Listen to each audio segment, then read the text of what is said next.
Hello friends, మౌనం అనేది మంచి ప్రక్రియ.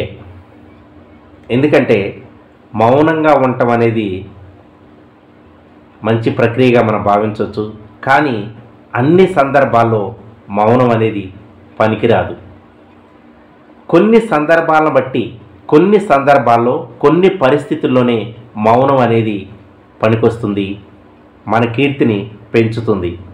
కానీ అన్ని సందర్భాల్లో మౌనంగా ఉంటానంటే ఎట్టి పరిస్థితుల్లో కూడా అది కరెక్ట్ కాదు.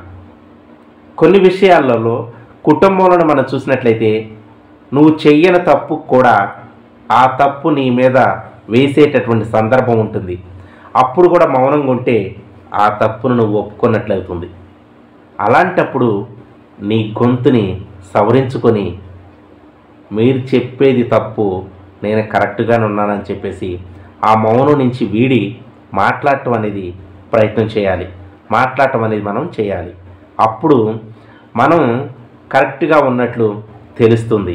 అంతేగాని మౌనం మంచిది కదా అని చెప్పేసి మనం ప్రతి విషయానికి మౌనాన్ని గనక మనం పాటిస్తూ ఉంటే కొన్ని సందర్భాలలో నువ్వు చెయ్యని తప్పులు కూడా చేస్తున్నట్లుగానే సమాజం అనేది చిత్రీకరిస్తుంది. నీ తోటి వాడు కావచ్చు, నీ ఇంటి వాడు కావచ్చు, నీ ఇరుగు పొరుగు సభ్యులు కావచ్చు, వీళ్ళంతా కూడా నువ్వు మౌనంగా ఉన్నావని చెప్పేసి వాళ్ళు చేసినటువంటి తప్పులు కూడా నీ వైపుకు మళ్లించేటటువంటి అవకాశాలు ఉన్నాయి.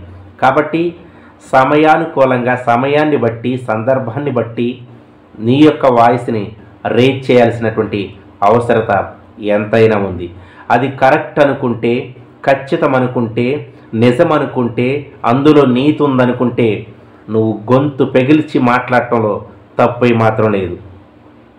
కానీ ఎదుటి వ్యక్తికి అన్యాయం జరిగిందని తెలిసినా కానీ నువ్వు మౌనం వహించావనుకో, అన్యాయం జరిగిన విషయం నీకు తెలిసి కూడా మౌనం వహించావనుకో, అదే అన్యాయం నీకు కూడా తప్పనిసరిగా జరుగుతుంది.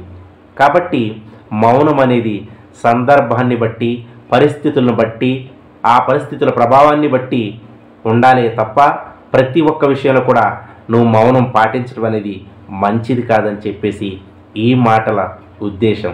కాబట్టి ఈ మాటలు కూడా మీకు నచ్చినట్లయితే దయచేసి లైక్ చేయండి, వీడియోని కనీసం ఒక్కరికైనా షేర్ చేయండి. Thank you so much.